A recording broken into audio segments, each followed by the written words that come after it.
que gera dentro de você quando você escuta essa frase. Hoje vimos prodígio.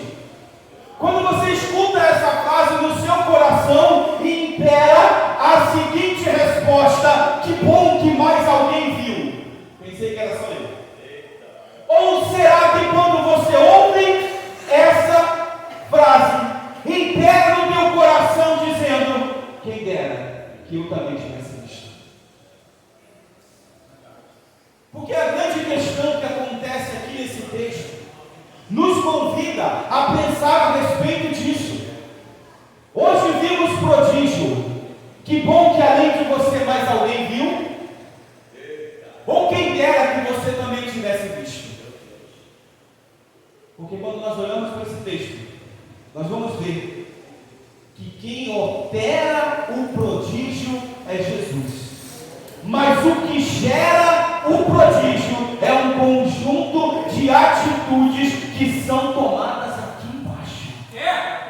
Então Jesus, ele sempre vai ter poder para operar, ele sempre vai ter poder para fazer de todas as formas que você imaginar. E eu já quero de início aqui derrubar o impedimento da multidão, porque o cego partiu, tinha uma multidão diante dele e ele gritou. A mulher do fluxo de sangue tinha uma multidão diante dela e ela se arrastou. Zaqueu tinha uma multidão diante dele e Zaqueu subiu na árvore. Esse aqui não tinha como subir em árvore, não tinha como se arrastar, mas também chegou na presença de Jesus, transpassando a multidão. Então o menor dos problemas que nós vimos aqui é a multidão. Multidão não impera milagre, multidão não impera agir de Deus. O que não impede agir de Deus, multidão não impede o milagre. O que a multidão faz é apenas se apresentar como algo que tem que ser transpassado, e é possível passar por ela. Então já cai por aqui o impedimento da multidão. Nós temos que ver é o que é preciso nós fazermos, porque Ele sempre vai poder. O que é preciso nós fazermos para que nós possamos olhar para esse texto e finalizar esse texto dizendo: glória a Deus que mais alguém viu.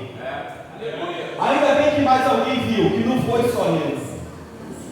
Jesus está aqui. Quando ele começa o seu ministério, Jesus vai começar o seu ministério como, aos olhos do povo, como um aspirante. É uma aspira. É alguém que começa a manifestar alguns poucos sinais. As pessoas estão olhando, ele está encolhidinho lá dele. Muitas das coisas que ele faz, ele vai dizer: olha, não conte a ninguém o que aconteceu. O milagre de Caná da Galileia, que é tido como o primeiro milagre público de Jesus, é público entre aspas, porque Jesus vai operar aquele milagre. Só quem sabe o que aconteceu na verdade são aqueles dois servos que estão enchendo as talhas d'água. Jesus não chega e faz sensacionalismo. Jesus diz assim: olha, enche lá aquele talha d'água. Encheu, aí volta lá agora e pega o vinho. O cara vai olhar e fala: não, peraí, tu botou xarope de uva aqui? Aí não, eu também não. Então já tinha de repente. Então saber, vamos bater boca não tinha vinho, agora tem, vamos distribuir esse vinho aí. Jesus está começando o seu ministério, só que o tempo vai passando e os sinais vão aumentando. Cada vez mais Jesus manifesta na sua vida a glória de Deus. E agora o capítulo 4, o capítulo 5, o capítulo 4, ele vai encerrar no seu meio ali com uma questão. Jesus agora tem uma multidão que vai até ele. Então, pela virtude do Espírito, voltou Jesus para a Galileia e sua fama correu em todas as terras em derredor. Ou seja, ele não é mais aquele profeta aspirante, ele já é visto aqui, ainda não como um filho de Deus, mas ele é visto como um profeta curandeiro que é capaz de ressuscitar mortos. Não é um profeta qualquer, é um profeta que vai manifestar sinais que até agora não tinha se visto, como o nosso presbítero Miguel é aqui. Quem é esse? Que até o vento e o mar lhe obedecem. Ou seja, não é alguém comum, e as multidões vão seguindo a Jesus por onde quer que Jesus passe. Jesus chega no templo, pega o livro, abre no profeta Isaías, e aqui no verso 4 você vai ver ele dizendo: o Espírito do Senhor é sobre mim, pois que me ungiu para evangelizar os pobres, e enviou-me a curar os quebrantados do coração, e apregoar liberdade aos cativos, a dar vista aos cegos e pôr em liberdade os oprimidos e anunciar o ano aceitável do Senhor. Até aí está tudo tranquilo, até aí ninguém está preocupado, até aí ninguém está incomodado. Só que Jesus vai fechar o livro e vai dizer uma frase: esta profecia se cumpre hoje. Jesus se apresenta como aquele que é profetizado em Isaías, e o pessoal dá 2 passos para trás e diz: peraí, calma aí, você fazer os seus sinais, até aí tudo bem, mas você se apresentar como o próprio Filho de Deus, alguma coisa tem de errado. Jesus é expulso de Nazaré, e sendo ele expulso de Nazaré, ele vai fixar a sua base, o seu quartel-general na cidade de Cafarnaum. Mas quando ele sai, ele diz uma coisa interessante: vocês vão dizer para mim, quem dera que o Senhor manifestasse aqui tudo aquilo que vai ser manifesto em Cafarnaum. Jesus direciona Cafarnaum como seu quartel-general, e dali ele fixa a sua moradia, e durante o dia ele sai para promover, para fazer os negócios do pai dele, ou seja, para trabalhar na obra de Deus, e à noite ele se recolhe para estar em Cafarnaum. Agora Jesus está em uma casa, e as multidões vinham de todos os lugares seguindo Jesus. Mas o texto vai caracterizar essa multidão como doutores da lei, como fariseus, que vinham de todas as aldeias da Galileia, da Judeia e de Jerusalém. Eles expulsaram Jesus de Jerusalém e vai atrás dele para ver as coisas que ele pode fazer. Eles expulsaram Jesus de casa e vai atrás dele para ver o que Jesus pode fazer. Então a multidão que seguia Jesus não era composta apenas de necessitados, era composta também daqueles que estavam procurando uma ocasião que pudesse apontar o dedo e dizer: sabia que Deus não era contigo, sabia que Deus não estava na sua vida, sabia que Deus não estava contigo, eu sabia que tinha mentira nessa história, mas se aconteceu com Jesus, você acha que com a gente vai ser diferente? Não se entristece não. Tem gente olhando para plantar o dedo e dizer: eu sabia que não era de verdade, eu sabia que era mentira, eu sabia que Jesus não estava contigo, mas a poder do sangue de Jesus, que a cada dia fica o nosso passo na presença dele, a cada dia nos permite mergulhar ainda mais profundo no oceano do Espírito, e aqueles que se posicionam para apontar o dedo e ver a tua queda, vai ver você contando e dizendo: hoje eu vi virtudes. Hoje eu vi virtude. De novo.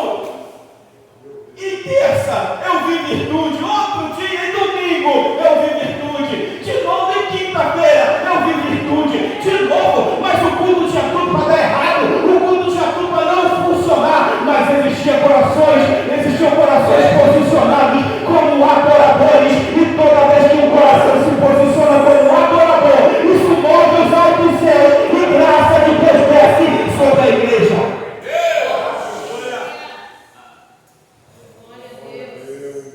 Uma multidão está vendo Jesus operar milagres, mas ainda assim está posicionado para apontar. Está vendo sinais, mas ainda assim está posicionado para enfiar o dedão e dizer: sabia. Até que vem a história que nós vemos 4 homens. 4 homens eles vêm carregando um paralítico. E a Bíblia ela tem algumas funções específicas, entre elas ensinar, exortar e edificar. Então a Bíblia é o melhor livro que existe para responder perguntas. E quando você analisa o texto bíblico com a intenção de edificar a sua vida, respostas para muitas perguntas vêm. Dúvidas que você nem tinha. Vem primeiro a resposta, depois vem a dúvida. E a primeira dúvida que nós vimos aqui, porque nós estamos em um culto de libertação. E dada a necessidade do mundo, a gente se preocupa porque não era para caber. Cultos de libertações, eles eram para acontecer em praças públicas. Era para se fechar a rua e se ter um culto daqui até lá ao final da Jamari, tamanha a necessidade do mundo, só que o mundo não reconhece a própria necessidade, e a igreja acaba fazendo vista grossa para a necessidade que o mundo tem. E aí, nós estamos diante de um texto que vai nos responder uma pergunta importantíssima: como levar alguém até Jesus? Como levar alguém até Jesus? A primeira coisa que vai nos ajudar a responder essa pergunta, e é por isso que eu creio sim que isso aqui é um livro inspirado, isso aqui foi escrito por Deus. Não tem como não ter Deus nesse negócio, porque a Bíblia responde a gente através daquilo que ela diz e também responde a gente através daquilo que não diz. O silêncio da Bíblia nos responde muita coisa. Como levar alguém até Jesus? A primeira coisa, nada do que a Bíblia diz a respeito desse paralítico vai nos ajudar a responder o primeiro passo dessa pergunta. Agora, se você parar para analisar aquilo que a Bíblia não diz a respeito desse paralítico, você já tinha que estar dando glória.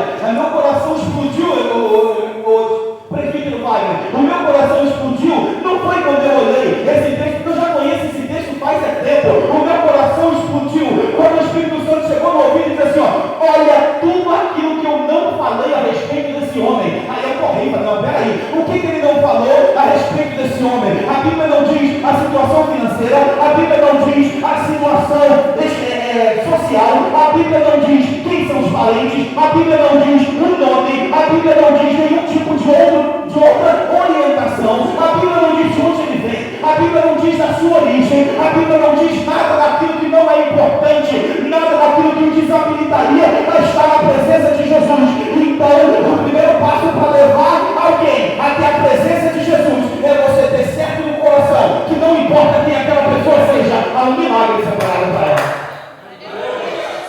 Não importa de onde veio, não importa o que faz, não importa no que trabalha, não importa quem é, não importa a orientação sexual, não importa o lugar dessa pessoa, é na presença de Jesus.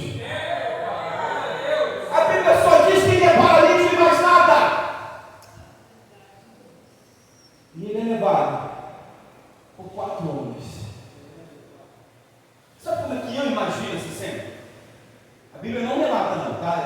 Desenha na nossa cabeça. Eu imagino que chegou um e disse assim, ó, quer saber? Não, você não. Quer saber? Quer saber? Tem um camarada lá na minha casa. Rapaz, o homem foi. O homem tem poder para curar. Vamos lá. Aí ele disse, mas eu sou paralítico, como é que eu vou? Eu dou um jeito de te ajudar. Aí ele tenta pegar o cara e começa a arrastar o cara, sabe? Estou imaginando na minha cabeça, tá? Começa a arrastar o cara e daqui a pouco, rapaz, nem eu imaginava que era longe assim.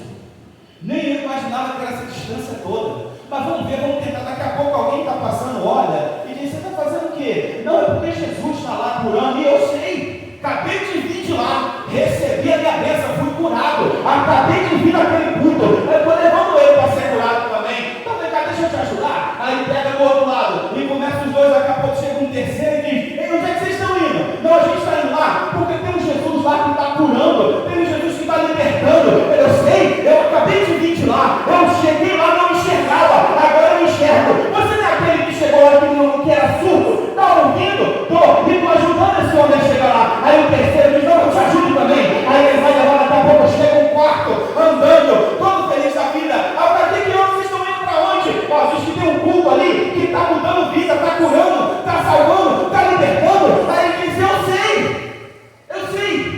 Eu cheguei lá com a minha cama. Agora a minha cama aqui onde é que está? Olha aqui, a minha cama onde é que está? Vocês estão indo lá, a gente está indo levar esse paralítico. Então, peraí, bota ele aqui na minha cama, vamos levar no hospital.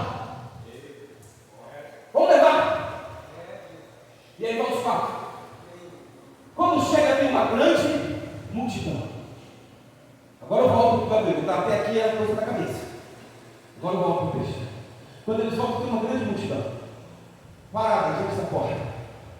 E eles olham, não tinha fila de prioridade naquela época. Aí eles olham para um lado, olham para o outro. Ah, não vai dar tempo não, hein? Vai dar tempo não. Aí olha para o outro. Será que talvez, deixa eu dar um punho rápido fora do texto. Estou te convidando a pensar junto comigo. Será que talvez era sexta-feira, ele estava chegando no final da tarde? Será? De repente, né? Porque 6 horas começa o sábado, aí não podia mais na cabeça deles. E aí eles, pá, vai dar não, vamos pelo outro lado? Ih, rapaz, está cheio também. Aí o camarada vai dizer, para levar alguém até a presença de Jesus, você não pode baixar a cabeça diante de nenhuma dificuldade. Se não deu de um jeito, tenta de outro. Se não deu por aqui, tenta por ali. Se não deu por baixo, tenta por cima. Se não deu por cima, tenta pelo lado. O que Jesus está nos convidando e chamando a nossa atenção nessa noite é que problema nenhum fica sem solução diante da presença de Deus. Se não deu de um jeito, tenta de outro. Mas não desiste, não abre, porque daqui a pouco chega alguém para dizer: ei, eu vou contigo, vamos lá. Se não deu de um lado, tenta de outro. Se não deu por cima, tenta por baixo. O importante é chegar na presença de Jesus. Então, para chegar, para trazer alguém até a presença de Jesus, é saber que não importa o que tiver de obstáculo, a gente vai passar. Glória a Deus! E alguém tem uma ideia. Eu fico pensando, quem pensou, que hora surgiu na cabeça de alguém? Se for por trás e arrancar as palhas do telhado, dá para descer ele pela corda. Que hora que isso surge na cabeça de alguém, gente? Você imagina o cenário? Olha, por um lado não deu, por outro não deu, por baixo não passa, no meio da multidão não dá. Ah, tem um caminho. Mas tem um caminho, tem. Ah, levando por cima. Vamos subir, destelhar e descer esse homem amarrado. Imagina Jesus olhar e dizer: pode voltar, que a fila está aqui, ó. A fila não está aqui não. A fila está aqui na frente. Pode voltar com ele lá para o final da fila. Imagina Jesus olhando essa cena. Imagina. Quem define a hora do teu milagre é Jesus.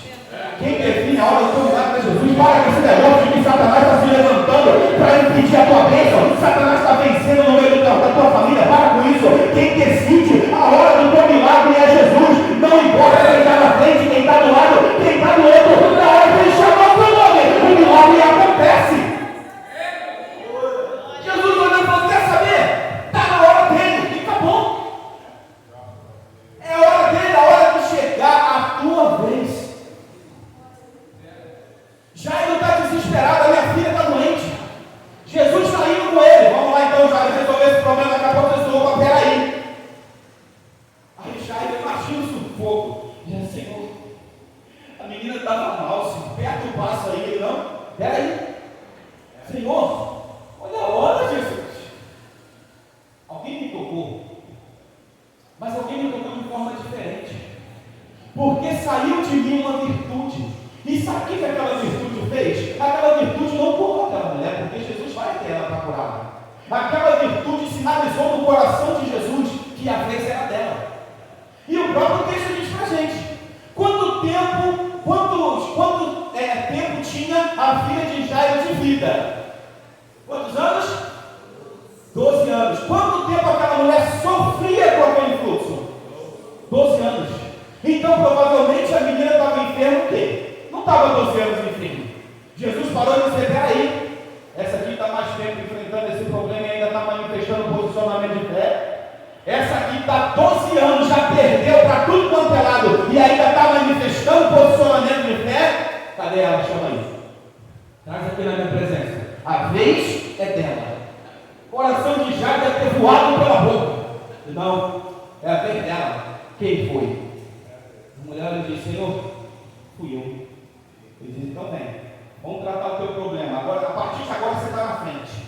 Depois a gente trata a filha de Jairo. Quando chegar a tua hora, não tem potestade, não tem inferno, não tem demônio, não tem vizinho, não tem parente, não tem colega de trabalho, não tem amigo, não tem inimigo, não tem nada capaz de impedir que a graça de Deus seja derramada para a sua vida. Só espera a tua hora.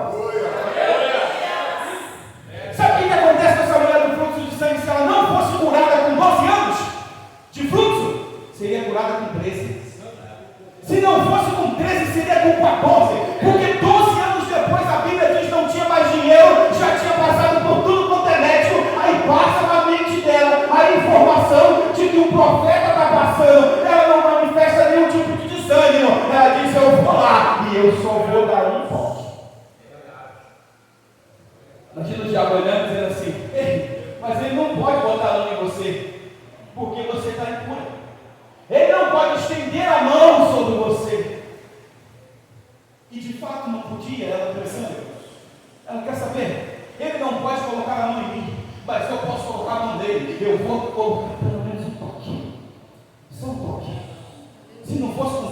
14. Se não fosse com 14, seria com 15. Fato é, a mulher não se rendeu àquela enfermidade. No momento em que ela vê um vestígio de possibilidade, ela parte para cima e vai buscar a solução do seu problema. O povo de Deus não pode andar desmotivado, desanimado. Tem que andar de cabeça erguida, firme, e saber que a tua vitória é só uma questão de tempo. Na hora que bradar do céu, não há o que o inferno possa fazer.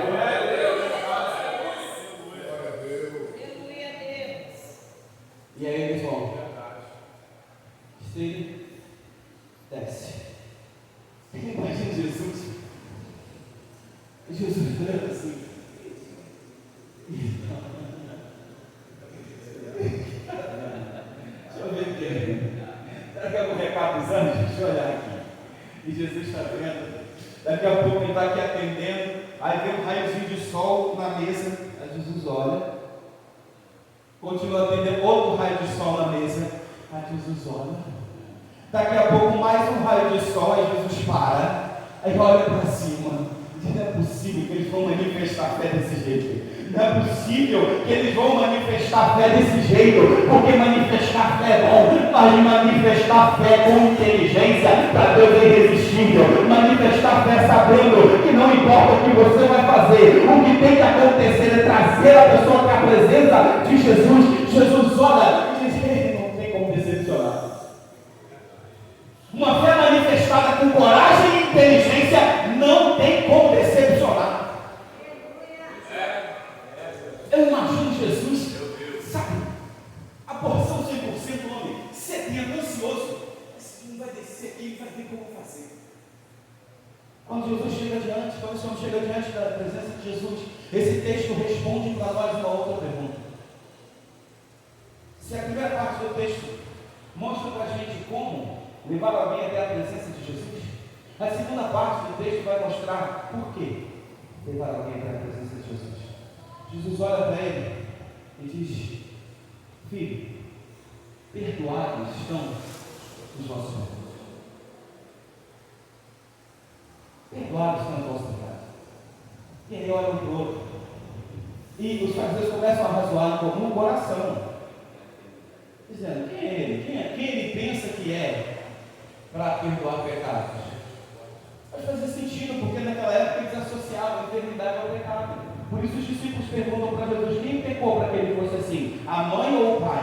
Eles associavam que se você não fosse saudável, você não era santo, você era pecador. Quando Jesus diz: perdoados estão os vossos pecados, Jesus está no mínimo dizendo: olha, tudo que te gerou essa condição parou por aí. Mas os caras vão olhar e vão dizer: não, assim até eu, só de boca, só de falar, assim até eu. Esses caras não prestaram atenção que o que Jesus estava fazendo era tratando o maior mal da humanidade desde Adão e até os dias de hoje. O maior problema do mundo não é do sistema político, não é guerra, não é doença. O maior problema do mundo é o pecado. Jesus vai primeiro no maior problema que existe. Calma aí, deixa eu tirar de você aquilo que te afasta de mim, para depois operar na sua vida.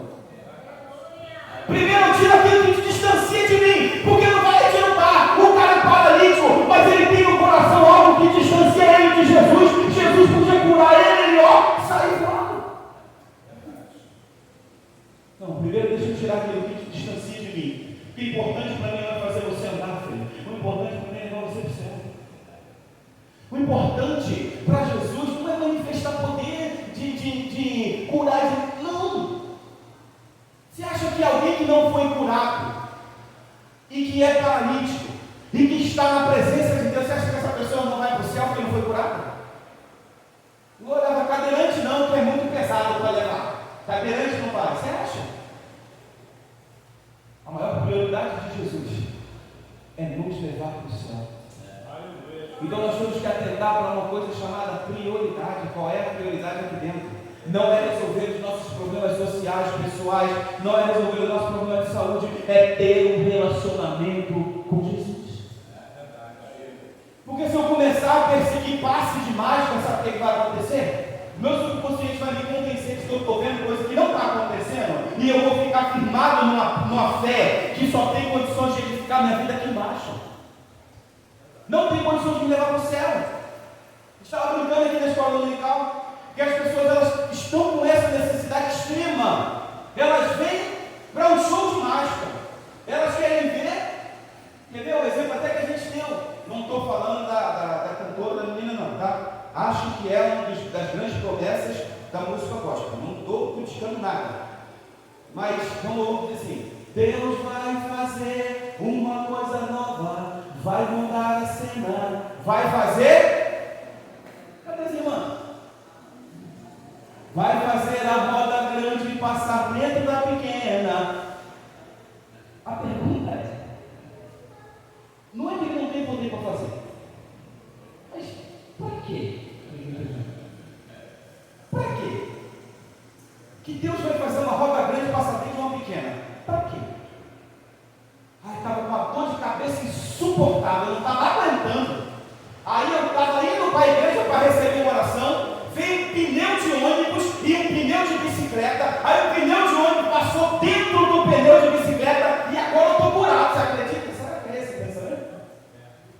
As pessoas estão sedentas por passe de mágica. Deus pode fazer, mas Ele não vai. O que Deus precisa te provar? O que Deus precisa te mostrar? Ou o que Deus precisa fazer para você acreditar que Ele é Deus? Para aqueles homens, eles só precisavam de uma coisa: que aquele paralítico fosse atendido por Jesus, porque eles sabiam que Jesus era. O texto diz claramente que Jesus, vendo a fé deles, Ele não viu a fé só de um. Até porque a fé do necessitado nem sempre é necessária para a operação do milagre. Nem sempre. Eliseu chega para aquela mulher e diz para ela: o que ela precisa? Ela precisa de um filho. Ele chega para ela: você vai gerar. E ela vai dizer o quê? Não minta para mim. Ela acreditou? Sim ou não? Homem de Deus, não minta para mim. Ela não acreditou. Mas ela gerou? Sim ou não? Então peraí. Existe uma diferença, existe uma composição aí que a gente precisa entender.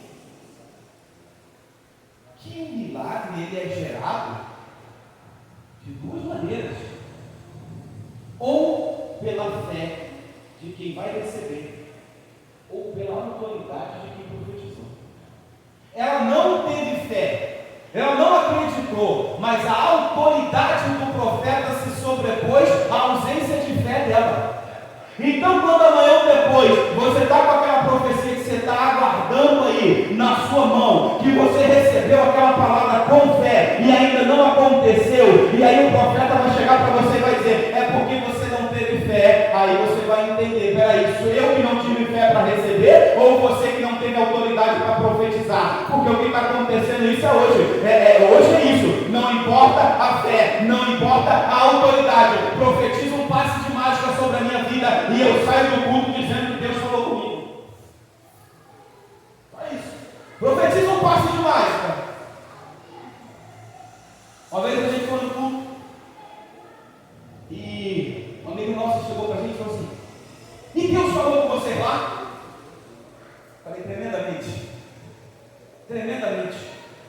Quando a gente chegou, o primeiro louvor que tocou foi o louvor que tocou no dia que eu me converti. Eu cheguei no culto e o pessoal falava lá: o Senhor conhece os que são seus, ouve a voz sincera de um adorador, me separou, me marcou no seu altar para sempre. Eu não entrei naquela igreja, eu entrei na igreja lá na primeira, quando eu me converti lá. Mas falou com vocês de maneira mais específica assim? Eu falei: sim, na palavra. Que mensagem foi aquela? Rapaz, mas me trouxe uma palavra que abriu a oportunidade que eu tiver, eu vou pregar aquilo. Que coisa linda! Ai, o pessoal coçou do lado. Mas de maneira assim, mais direta, sabe? Com vocês especificamente. Deus não falou? Defina. Ela queria saber se um profeta marchando tinha ido até a gente, levado a gente até a frente e derramado um caminhão. Não estou dizendo que isso não acontece, entenda bem, eu estou criticando o excesso. e a necessidade do povo. Milagre não pode ser a necessidade do povo, porque as gerações que mais viram milagres na história foram as mais corrompidas. Não tem que ser a nossa necessidade, a nossa prioridade. E aí, queria saber se tinha levado na frente um caminhão de passe de mágica sobre a nossa luz. Só isso Deus não fez, você acredita? Foi a única coisa que Deus não fez. A pessoa fez uma expressão de frustração, tipo assim, poxa, pensei que aquele seria o culto. Por quê? Porque as pessoas estão desesperadas pelo passe de mágica, mas Jesus está aqui esperando para fazer por nós aquilo que é mais importante em toda a história, é olhar para nós e dizer, perdoados estão os teus pecados. Ele poderia até continuar paralítico, mas estava salvo. Ele poderia ficar até mais enfermo, mas estava salvo. Olha, o problema todo é o quê? É porque é mais fácil dizer perdoados estão os seus pecados? E aí vai dar o segundo motivo do porquê levar a pessoa até Jesus. Para que saibas que o Filho do Homem tem sobre a terra poder de perdoar pecados.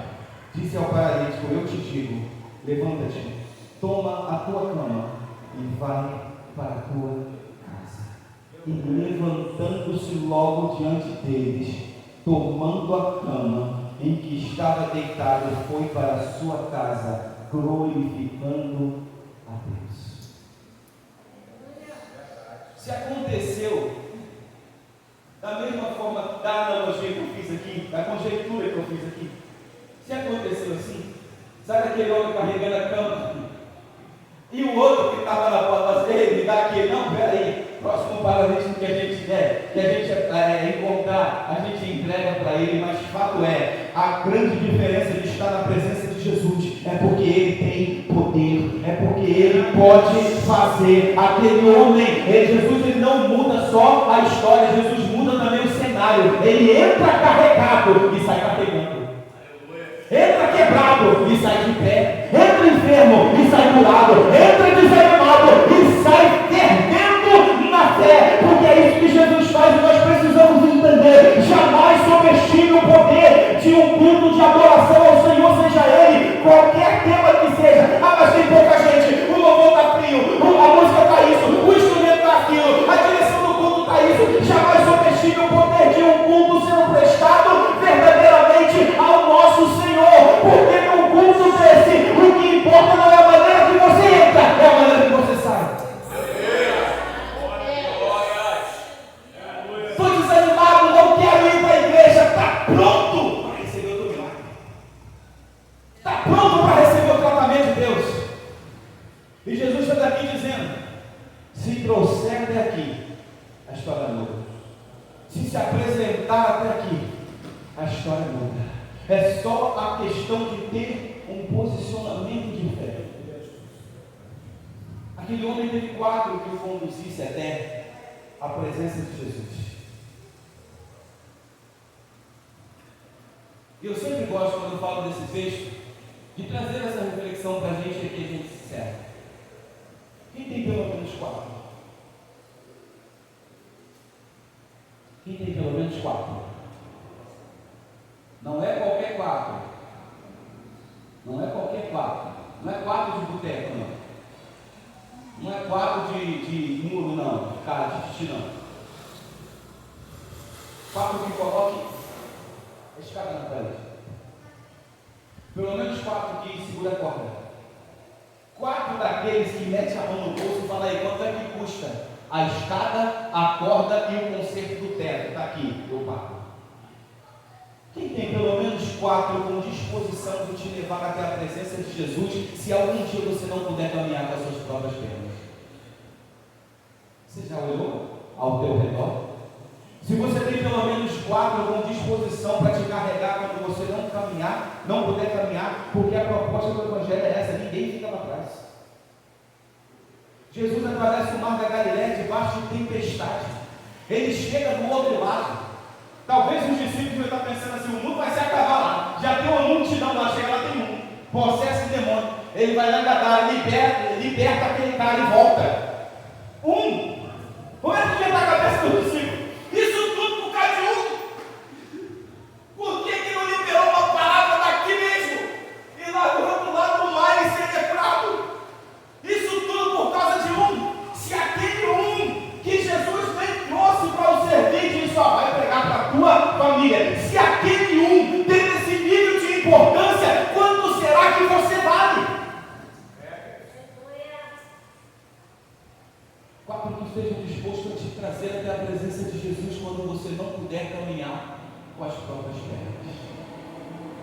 ter pelo menos 2 nomes em mente?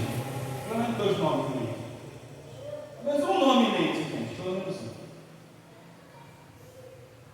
Pelo menos um.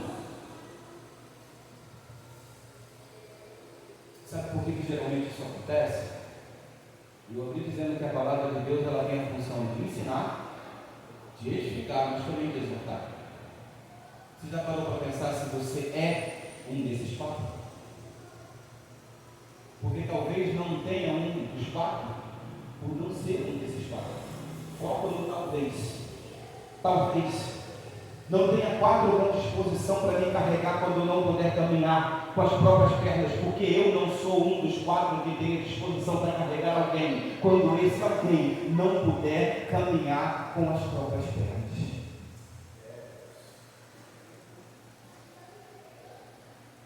Eu termino com apenas uma pergunta.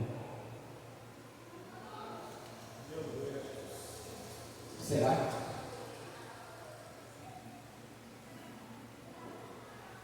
Será que esse é o seu caso? Não vai adiantar nada você responder isso para mim.